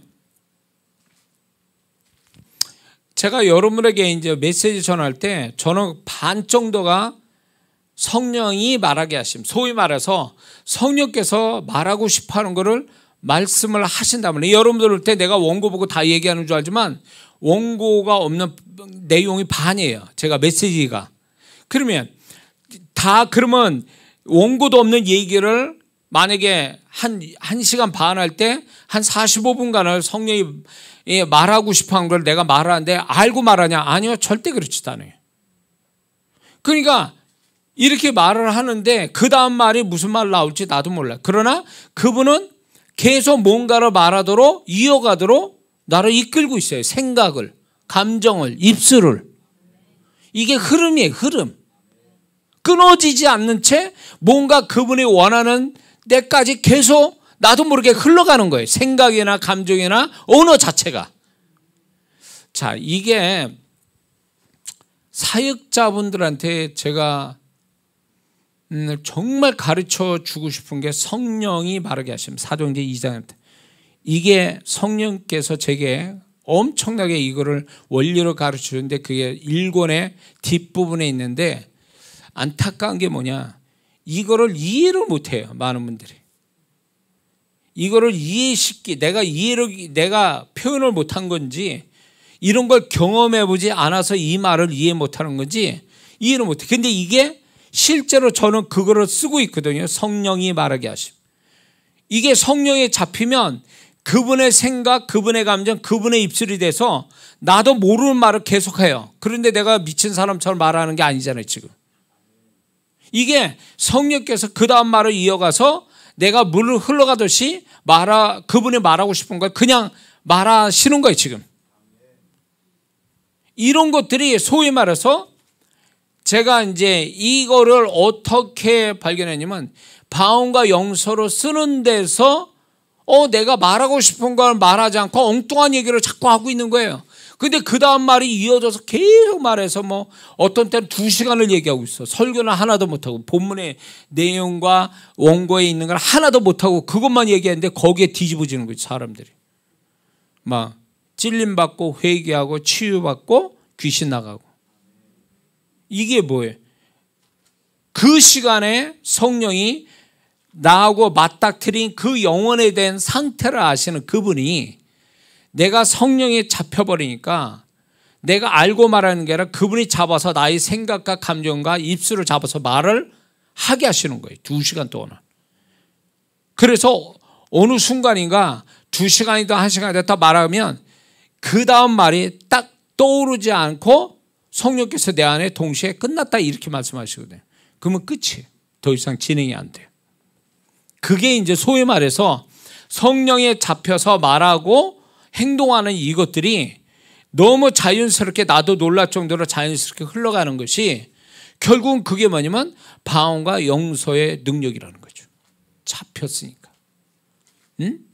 그러니까 사도행전 2장의 사람들이 혀만 잡혀도 저렇게 사람이 달라지고 능력이 있는 그리스도인이 되고 예수에 미쳐서 예수의 증인이 됐다면 우리도 마땅히 그렇게 돼야 되는데 그들과 같은 방언이 아니었고 그렇기 때문에 우리는 그들과 닮아지기 위해서 하나님이 어쩌면 보충적으로 영서라는 걸 보충해서 더 주셨다가 전 보는 거예요. 그러니까 이 영서의 이 은사와 같은 이 영서가 역사가 오래된 거예요. 사실은요.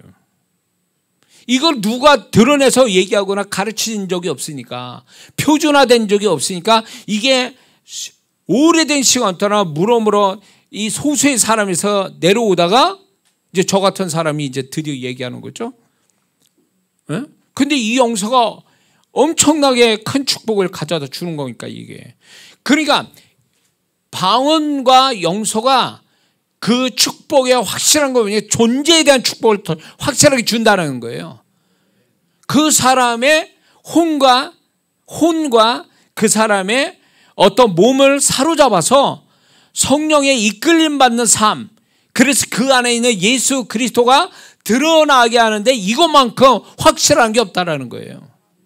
이건 지식으로 되는 것도 아니고 교육으로 되는 것도 아니고 훈련으로 되는 것도 아니고 습관으로 되는 것도 아니에요. 이거는 오직 성령이 잡힌 바 돼서 나오는 건데, 성령이 잡히게 해주는 게 바로 그 중에 하나가 바로 용서라는 거예요.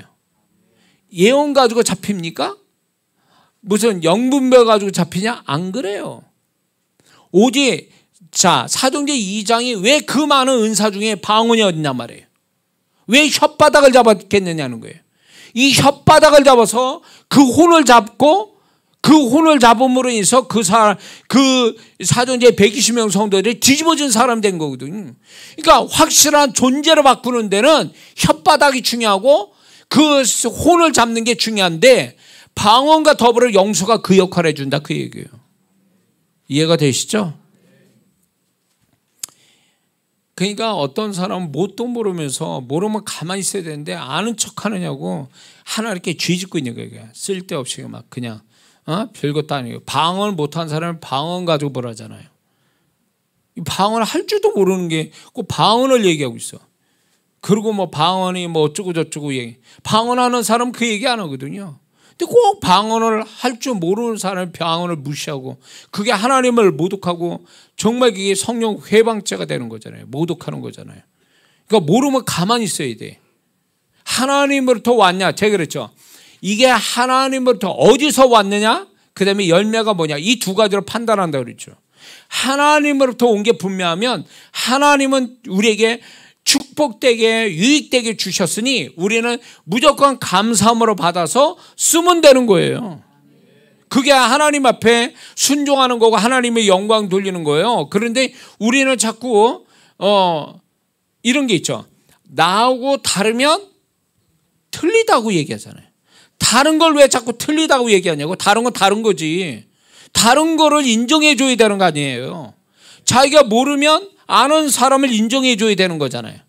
모르면 가만히 있어야 되는 거잖아요. 아는 사람이 정말 정확하게 알면 그 아는 걸 칭찬해 주고 그 아는 거를 배우려고 하는 게 겸손함인데, 모르는 사람이 아는 걸 가지고 지가 뭐 잘났다고 이런 식으로 얘기해 버리면, 이 사람은 그게 또 하나님과 관계된 일이라면, 하나님으로부터 온 걸 가지고 그런다면 이건 위험한 사람이거든요. 그냥 한국에 이런 사람 많아요. 하나님 앞에 사람을 향한 게 아니라 하나님을 향해서 대항하는 사람들이 있거든요. 하나님을 모독하는 사람들 많아요. 그렇게 하면 안 돼요. 자기가 안 된다고 그래서 다른 사람 자꾸 그런 식으로 무시하고 비난하고 정죄해서는 안 된다는 거죠. 다른 것이 틀린 건 아니에요. 그렇죠? 다르다는 것이 틀렸다라는 논리는 잘못된 거예요.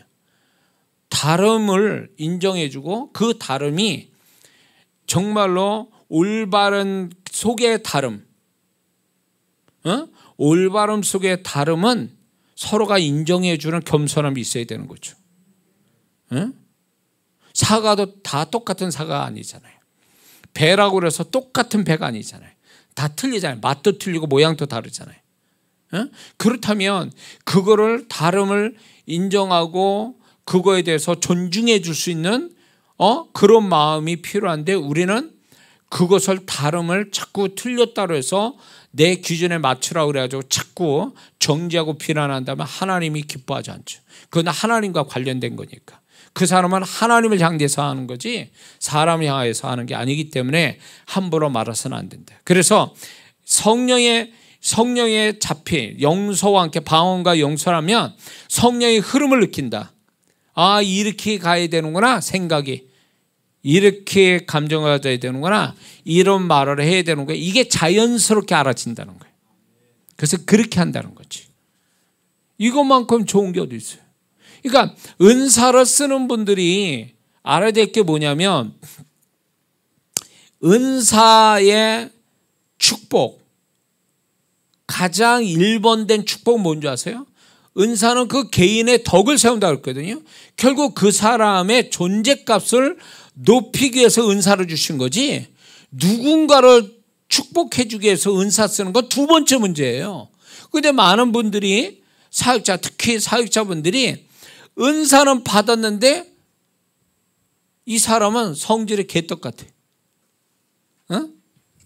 은사는 받았는데 사람이 악해.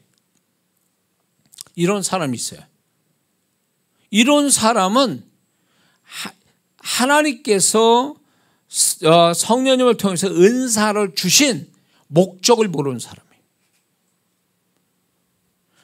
은사를 주시겠다는 것은 그 사람이 먼저 존재값이 하나님 보시기에 성령에 잡힌 바 되어 존재값이 높은 사람 되라고 은사를 먼저 주신 거지, 그거를 자기는 놔두고 남 도와주라고 은사 주신 게 아니라는 거예요. 순번이 바뀌었다. 우선순위가 바뀌었다는 거예요.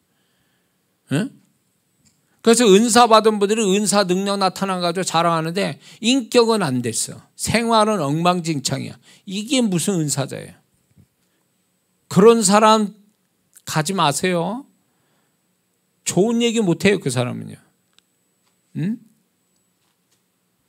어떤 사람은 실화예요. 어떤 사람은 은사라고 봐야 되나 어쩌나 사람의 죄를 보는 거예요. 저 사람이 무슨 죄를 졌나, 회개찮는 죄를 보는 눈이 있단 말이에요, 은사처럼. 근데 제가 볼 때는 그분은 자기 죄도 회개를 안 해. 그러면 그게 무슨 은사요? 남들을 회개시키면서 그 죄를 가지고 막 야단치고 난리를 치는데 실은 자기는 자기 죄를 회개차네. 그거보다 고수들이 있는데, 은사의 세계에서도 고수가 있거든요. 깊이. 그러니까 영의 세계는 이런 게 있어요. 낮은 영의 세계 속에 사는 사람은 그 위에 단계 영의 세계에 있는 사람을 알 수가 없어요. 근데 그 위에 영의 세계에서 있는 사람은 아래 단계 영의 세계에 있는 사람을 알아볼 수 있어요. 분별할 수 있다고. 근데 이게 제가 잘나서가 아니에요. 근데 어느 분은 은사를 가지고 있는데 이렇게 보면은 그 은사를 사용하는 데 있어서 은사의 능력이 나와요. 은사의 축복도 있어요, 성도에게. 문제는 뭐냐면 이 은사 쓰는 이 사람이 잘못되어 있어요. 하나님이 은사를 주신 거 본인을 먼저 축복되게 하려고 은사를 주신 거를 자기는 축복되지 않고 오히려 더 망한 사람이 돼 가고 있는 거예요. 그리고 인격도 안 돼 있고 잔머리 쓰고 있고 하나님 무서운 줄 모르고 영혼들을 후리고 있고. 근데 이제 거기에 잡힌 영혼들은요, 두려워하고 뭐라 하냐면 그 사람이 은사 쓰면 정확하게 맞거든요. 또 맞아. 그러니까 막 겁을 내는 거예요. 그 사람 말하거나 이러면 겁을 내. 그래서 그 사람은 못 떠나. 그 사람 뭐라 하면 자꾸 그대로 순종해야 돼. 왜? 저 사람 말이 하나님의 음성처럼 들리거든요. 속지 마세요. 이미 은사를 받은 사람이 그 정확하고 확실하고 능력 있는 은사가 자기를 먼저 새롭게 하고 존재값을 높이지 않으면 그 은사는 하나님이 인정 안 한다는 거예요. 그러니 그런 사람에게 가서 잡히지 말고 그냥 뛰쳐나와야 돼. 그 사람은 분명 하나님이 인정 안 하는 은사자예요. 이해가 되세요? 그러니까 그런 데 잡혀가지고 고민을 저한테 얘기하는 분들이 종종 있더라니까. 맞아요. 그 사람은 은사는 맞는데 이 은사를 정말 하나님이 주신 건 하나님부터 온 거는 분명한데 이분이 이 은사를 가지고 자기 유익을 취하거나 아니면 결과가 안 좋은 거예요. 영혼들을 오히려 세워주고 자유케 하는 게 아니라 눌리고 매이게 만들고 뭔가 이 사람이 하나님의 축복으로 가야 되는데 사람에게 매여가지고 뭘 못하는 거예요. 사람이 점점 병신돼 가는 사람이 있어요. 이거 잘못된 거예요. 그 은사자는 분명 하나님께 정죄받습니다. 그러면 영혼을 세워주고 축복하라고 주는 은사를 자기도 못 세우면서 영혼들을 세우지도 않으면서 영혼을 망쳐놓는다? 이 중에 이거는 하나님의 의도하고 다르기 때문에 이 사람 은사 사역을 하는 걸 인정하지 않아요. 하나님이 불법을 행하는 거예요. 그리고 본인의 하나님 뜻대로 은사가 본인의 어떤 세워주는, 자기를 좀 더 하나님께 더 나은 존재로 만들지 못하면 하나님 의도와 다르게 은사를 쓰는 거니까 하나님이 그 사람을 기억 안 하신다고요. 무서운 얘기예요. 은사 능력 나왔다고 자랑하지 말라는 거예요. 그래서 은사 능력이 자랑하는 게 아니라 자기가 그 은사 가지고 자기 존재가 어떻게 됐느냐. 두 번째, 그거 가지고 영혼들을 진정으로 축복해 줬냐는 거예요. 그 두 가지가 조건이 안 맞으면 이 사람은 잘못된 사람이에요. 그런 사람 믿고 따르면 안 됩니다. 그 길은 뻔해. 하나님 인정 안 하는 거예요. 그 하나님이 인정 안 하니 그 사람이 그 길에서 무슨 축복이 있겠어요? 하나님이 축복이 없지. 무슨 말인지 아시죠? 자, 그래서 우리가 좀 더 이 그 용서라는 것이 결국은 뭐 이렇게 이상하게 볼 것이 아니고, 이제 지금 제가 이렇게 쭉 설명하는 것도 결국은 방언과 원리가 같으면서 용서가 우리가 더 성령이 잡힌 바 되어 하나님 앞에 존재값이 좀 더 나은 존재값 되는데 도움을 주는 성령님의 은사와 같은 거다. 은사로 명백하게 성경에 나타나지 않았어도 이건 분명히 우리에게 유익을 주는 은사와 같은 것이기 때문에 무시해서도 안 되고, 이걸 쓰면 쓸수록 좋다. 예, 분명히 좋다 이거는. 그래서 원리가 성령에 잡힌 바 되어 손도 잡히면 갑절로 그게 나한테 유익이 되기 때문에 그거는 하면 좋다. 그래서 이제 제가 나중에 용서를 쓰는 요령을 가르쳐 드릴 때에 이해 못하고 그거를 오해하고 이런 사람한테서는 하지 마세요. 그러면 상처받아요.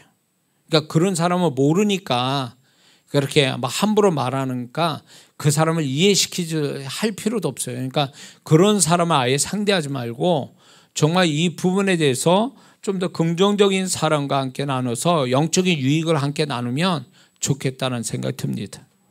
예. 자, 그렇다면 이 하나만 하고 마치겠습니다. 용서 쓰는데 오는 결과와 축복이 뭐냐, 이거를 얘기하고 오늘 마치려고 합니다. 용서를 쓰는데 오는 결과와 축복은 첫 번째는요, 이 사람이 영감이 아주 풍성해지고 예민해지고 정확해져요. 방언 가지고 좀 뭔가 참 이거는 희미하거나 뭔가 좀 아리송하거나 이러잖아요. 그러면 용서 쓰면 그게 정확하게 나와요. 제가 그렇게 해서 사역자로 훈련을 받았으니까. 그래서 뭔가 안 맞는 것 같다 그러면 계속 용서를 쓰다 보면은 용서를 같이 동시에 하다 보면 그게 이렇게 딱 정리가 되는, 그래서 유익하다는 거죠. 그리고 용서를 쓰면, 방언과 용서 쓰면 하나님의 음성이 아주 선명하게 잘 들린다는 거죠. 잘 들을 수 있고 또 하나님의 음성이 정확해져요. 그러니까 용서의 축복 중에 하나는 뭐냐면 정확성이에요. 세밀함과 정확성. 이게 용서가 주는 거예요. 이건 다 제가 경험한 것들을 정리한 거예요. 두 번째는 이제 용서 쓴 데서 오는 결과 축복은 성령의 은사가 더 활용이 된다는 거죠. 은사를 뭘 하든 영분별이든 뭐 지식의 말씀에서든 뭐 귀신 쫓는 은사든 다 그거를 용서로 써보면 그게 더 구체화되고 확실하게 그 은사를 도와주는 역할을 해요. 이 용서 자체가. 그래서 나중에 이제 이거는 이제 소위 말해서 제가 이제 부흥학교라는 거를 옛날 2003년부터 시작해가지고 부흥학교라는 걸 목회자와 성도들을 이거를 이제 세미나를 뭐 2박 4일 3박 4일 하면서 가르치고 임파테이션하고 이제 실습까지 해가지고 이제 경험시키고 이렇게 해왔거든요. 근데 이제 그런데 이거는 좀 실습을 해봐야 이제 더 잘할 수 있어요. 이건 확실해지는 거예요. 그래서 그렇게 된다. 그래서 이제 만약에 예를 들면 이제 그 어떤 사람을 이제 죽기를 한다. 귀신 쫓는 은사를 가지고 한 사람을 딱 봤을 때 이제 죽기를 한다. 할 때에 이제 영을 알아야 되거든요. 어떤 영이 저 사람한테 작용하는가 할 때에 이제 그냥 이렇게 방언하면서 영감 받을 때는 약간 좀 희미하게 느껴져요. 좀 뭔가 확실하게 와닿지 않아요. 근데 영서를 쓰면서 하다 보면 이게 정확해지는 거죠. 응? 예, 정확하게 이게 뭐 저는 이제 영서를 쓰지 않아도 되는데 이제 그 만약에 예를 들어서 이제 뭐 이제 만약 우리 여기 청년을 얘기할 때 이 청년의 뭐 교만의 영이 있느냐, 교만의 영 이제 그걸 이제 부르거든요. 이렇게 분별하거나 불러본단 말이에요. 영을. 그러면 그건 아니라는 거지. 영서에서 나오거든. 방언 가지고는 뭐 잘 감이 안 잡혀요. 근데 영서를 쓰면 정확하게 나와요. 손에서. 그래서 이게 힘이 없어. 이렇게 쓰다 보면. 근데 이게 또 다른 영.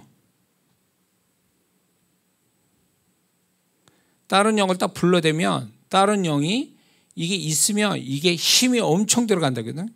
손에서. 그러니까 우리 청년은 기도할 때 그 근심, 우울 이런 거 분명히 죽게 해야 돼. 그러니까 이게 우리 이런 게 있어요. 누구나 다 귀신이 들어갔다 나왔다. 이게 이상한 게 아니에요.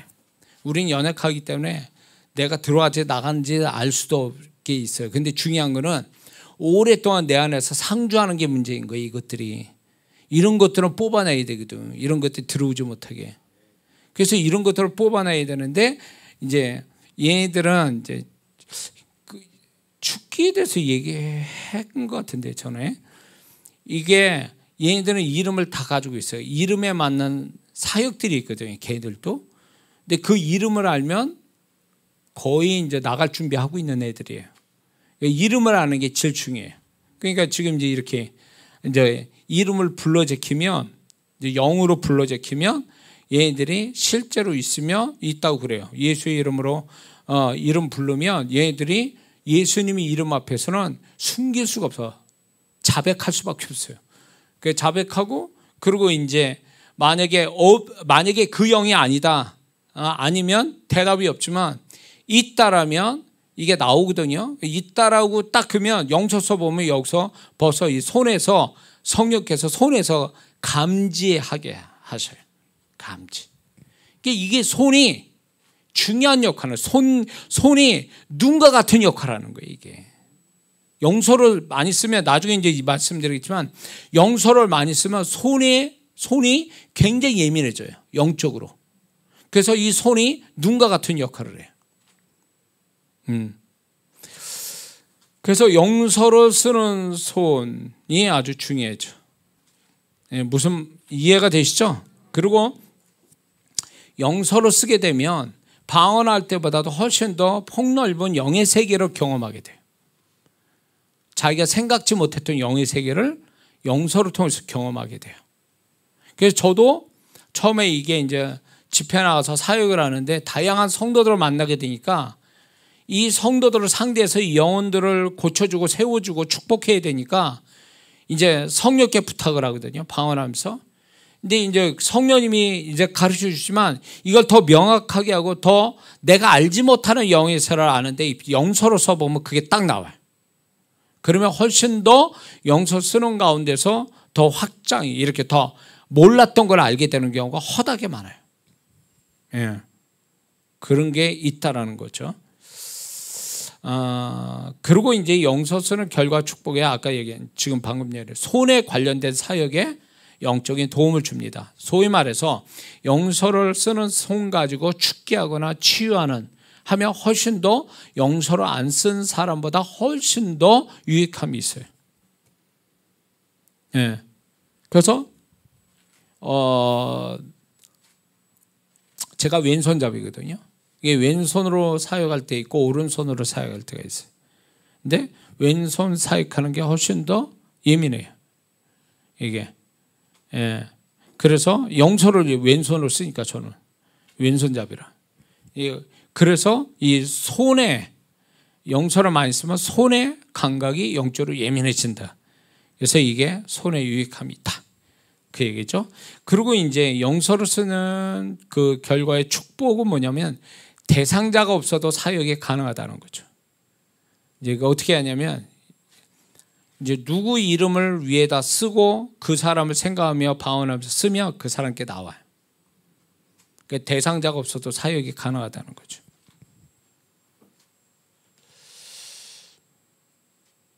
신기합니까 지금 제 얘기하는 게? 이거 거짓말 아니라니까. 예? 거짓말 아니에요 이게. 그러니까는 제가 지금 여러분들이 믿어주실 수밖에 없는 게 뭐냐면 제가 지금 여기 현장에 없고 영상으로 참여하는 분들이 있잖아요. 그 사람들 눈에 본 것처럼 얘기하잖아요. 그분들이 놀래잖아요. 그리고 그분들에 대해서 이제 어떤 문제가 있는지에 대해서 이제 제가 알잖아요. 근데 지금은 영서를 안 쓰고도 알잖아요. 근데 그 전에 20년 전에는요 써야 알 수 있었다고. 현장이 없는 사람은요. 그러니까 어떤 사람이 와가지고 현장이 없는 사람 가지고 사역해달라고 얼마나 그런지, 믿음이 얼마나 큰지. 내가 예수님도 아니고 천사도 아닌데. 근데 왔으니 어떻게 해? 제가 사역은 해야 되겠고. 그래가지고 그냥 막 하는데 영서로 이제 도움을 받은 거죠. 영서로. 그러니까 현장에 없는 사람을 영서를 통해서 이제 성령께 부탁하고 그 영서를 쓰게 되면 방언하는 것보다도 훨씬 더 영서 쓸 때 그 사람의 것이 확실하게 나타나는 거죠. 그분이 가르쳐 주는 거죠. 그러니까 이 영서가 엄청난 도움을 주는 거예요. 예. 그러니까 이거를 많이 써니까 이제 지금 그런 현상이 온 거예요. 안 보고도 본 것처럼. 그리고 그 사람에 의해서 이제 어떤지 저쩐지 뭐 어떤 축복을 줘야 되는지 어쩐 건지 하나님이 어떻게 역사하는지 이런 것들을 알 수 있는 어떤 이 통로가 열린 거죠, 저는. 예. 그러니까 이게 거저가 없어요. 그냥 하나님이 그만큼 저를 그만큼 영적인 대가를 치르니까 그만한 보상을 또 주신 거거든요. 예. 그 중에 중요한 역할이 바로 영서예요. 예. 그래서 여러분들에게 저는 이제 영서가 지금 이 얘기했을 때 이런 얘기를 처음 들은 분들도 많을 거예요. 지금 제가 이 얘기하는 거예요. 한국말인데 이해가 되는 것 같은데도 안 되고. 왜? 경험이 안 됐으니까. 들어본 적도 없고 경험도 없고 그러니까 저 목사의 말을 믿어야 되는 거야, 말해야 되는 거야 뭐 시작해가지고 그런가 뭐 이렇게 생각하는 분들이 있는데, 그래서 이거를요 나중에 이렇게 설명해 놓고 이제 실습을 시켜요. 해보면 자기가 경험되잖아요. 그 말이 그 말이구나 이제. 그때 나중에 알게 되죠. 그러니까 이건 거짓말이 아니니까 제가 그대로 제가 지금까지 사역해오고 이제 알게 된 것들을 이제 원리를 얘기해 주는 거니까 그만큼 영서가 그만큼 좋다는 거죠. 예, 좋은 거예요. 그러니까 이 좋은 은사와 같은 이 영서를 같이 더불어 쓰면 더 좋을 거를 누가 하나 확실하게 얘기해 준 사람은 없으니까 지금 또 답답하게 영서를 썼는데 이게 뭘 가져다 주는지 이제 모르는 거야. 썼는데 어디가 유익이 되는지를 자기도 몰라. 쓰긴 쓰는 것 같은데 안 쓰면 허전하고 써야 될 것 같고, 분명히 이거는 내가 마음대로 하는 게 아니라 뭔가 하나님이 주셔서 하는 것 같은데 이게 무슨 유익을 주는지 답도 모르고 막 이런 분들이에요. 오늘 이게 영서가 그 답을 주는 겁니다 지금. 예. 그래서 이거를 이렇게 영서를 많이 쓴 분들은요 아마 이거 알고 나면 완전히 다 뚫려서 정말 진짜 영서의 큰 축복이 나타날 거예요. 한 것만큼. 예. 자, 그래서 이 영서를 이상하게 보지 말고 영서를 제가 또 영서의 축복과 이제 유익을 가졌다 그래서 제가 이걸 자랑하는 게 아니라 제 마음은 그거예요. 주님의 마음으로 지금 영서를 쓰는 사람들이 많고 근데 답답해하고 영서의 축복을 아직도 뭔지 모르고 축복을 못 받으니까 이걸 알게 되면 아는 게 능력이거든. 몰라서 모른 거지 알면 이건 막 폭발적으로 지금까지 해온 사람 폭발적으로 역사가 일어나는 거니까 저는 그분들을 도와드리려고 지금 하고 있을 뿐이에요. 그래서 한 차원의 또 다른 차원의 영의 세계, 다른 차원의 은사의 세계를 열어드리기 위해서 제가 이거를 말씀을 드렸으니까 좀 기대하셔도 좋을 것 같습니다. 그래서 아마 다음 주쯤 되면 아마 영서를 어떻게 쓰는지 요령을 제가 이제 가르치지 않을까라는 생각이 듭니다. 그래서 이제 뭐 진짜 영서 쓰는 사람들이 엄청 많아질 것 같아요. 그래서 하여튼 근데 영서 쓰는데 뭐 너 갑자기 미쳤냐, 너 뭐 하냐 지금 막 이렇게 하면요. 설명을 해주세요. 이렇게 영서가 뭔지를 설명해 주면 아마 그 모르는 분들도 아마 관심을 갖고 방어만 할 줄 알면 영서는 쓰는 거니까 이제 나중에 와서 영서 해석까지 가면 이 놀랄 일이에요. 이건 방언 통역과 같기 때문에 영서 해석이 되면 방언 통역은 됩니다. 그렇게 되면 기가 막힌 거죠. 뭐 은사의 세계가 그게 엄청나게 자신에게 유익될 뿐만 아니라 많은 사람한테 유익을 줄 수가 있거든요. 자기가. 그럼 신앙생활이 이거만큼 또 한쪽에 또 신나는 거잖아요. 이런 걸 알게 되면 그게 이제 결국 자신의 삶에서도 적용해 보면 이게 나중에 그게 이제 하나님 예비하신 축복도 만나게 되고 여러 가지 재정과 사랑과 일의 축복들이 이걸 통해서 또 하나님이 또 축복을 주실 수 있는 거니까. 그래서 여러분에게 축복이 됐으면 좋겠습니다. 기도합니다.